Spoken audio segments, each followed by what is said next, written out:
Hey, what's up, everyone? CS here. Welcome back to a new episode of Strengths to Wealth, where you discover more about yourself, your strengths, how they relate to your wealth and performance. Now, tonight we're going to talk about our subconscious mind, about the subconscious belief that people can have about money, and how it can limit them from achieving the wealth they truly want. Okay, so before we begin, let's start by talking about what is the subconscious mind? How does it operate? And why is it that it can limit our ability to create wealth without us even realizing it?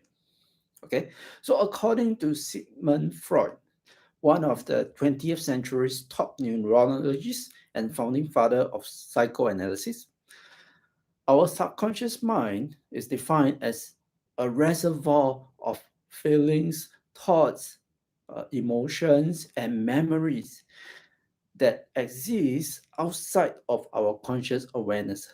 So, in other words, our subconscious mind is made up of our core beliefs and deeply held emotions that shape us into the people that we are today and what we stand for.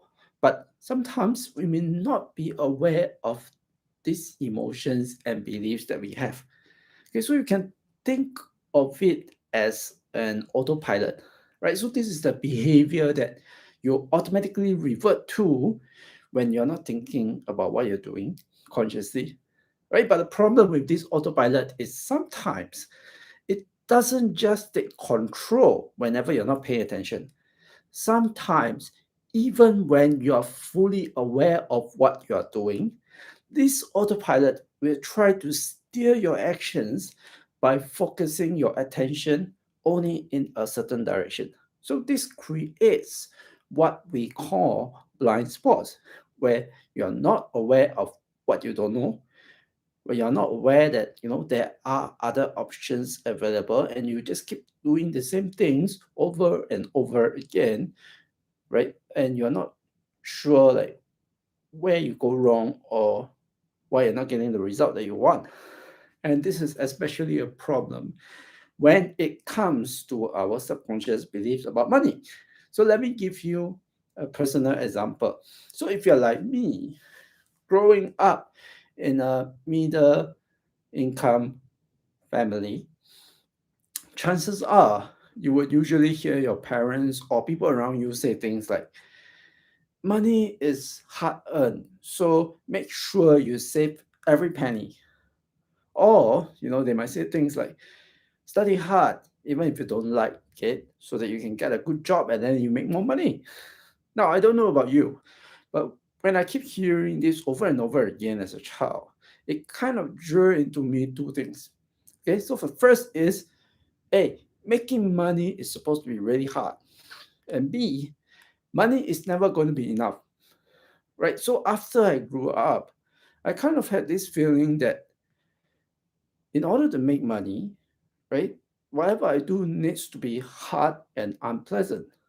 So if something feels enjoyable, something feels easy, well then it must not make a lot of money. So for many years, this subconscious belief about money kept me away from finding any work that I might possibly enjoy.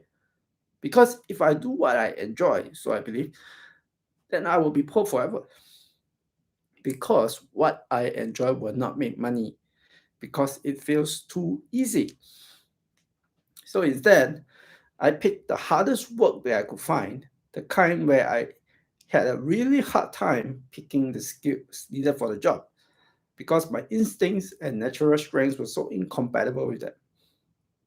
And the end result, I didn't make a lot of money because I did what feels hard. Instead, I just performed poorly and I had to spend twice the effort others did just to get half their results.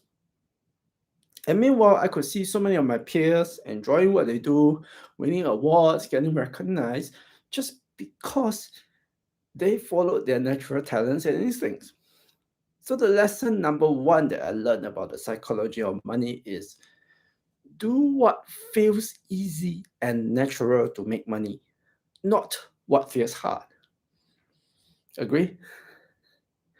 Don't go against your own instincts and do work that's unsuitable for yourself just because you feel like work needs to be hard, right? And secondly, I always had this belief that money is never enough because that's what it feels like when every month our family had to worry about things like finances and paying monthly bills.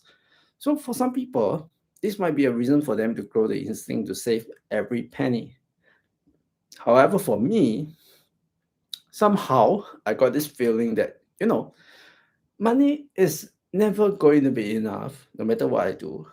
So I might as well enjoy myself today with the money I have because tomorrow I will still be broke despite all my best efforts, right? And because I had this belief and I was not aware of it for many years, it stopped me from learning things like investing, from things like personal finance, because to me, these were things that you only do when you have extra cash.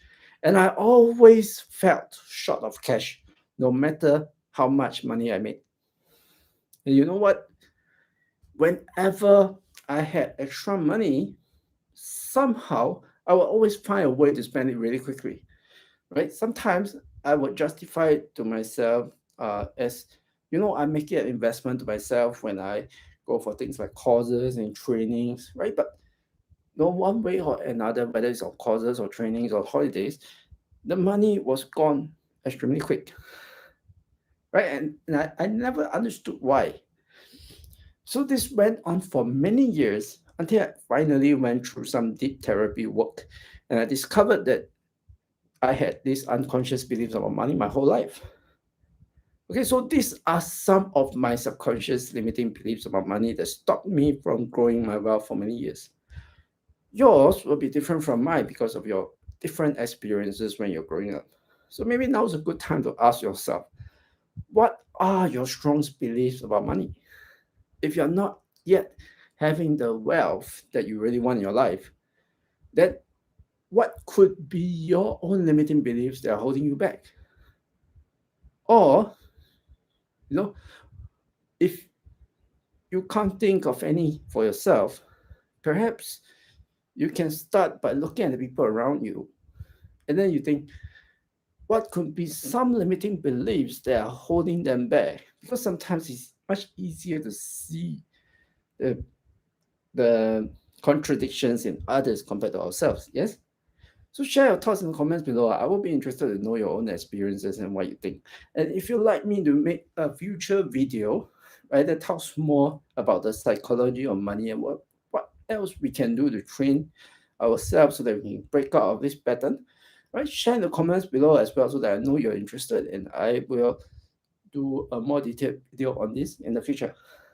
Okay, so as always, if you enjoyed this video, don't forget to hit like and subscribe and hit the bell icon so that you don't miss out on any future videos because I typically post 3 to 5 times a week on subjects like strengths and wealth.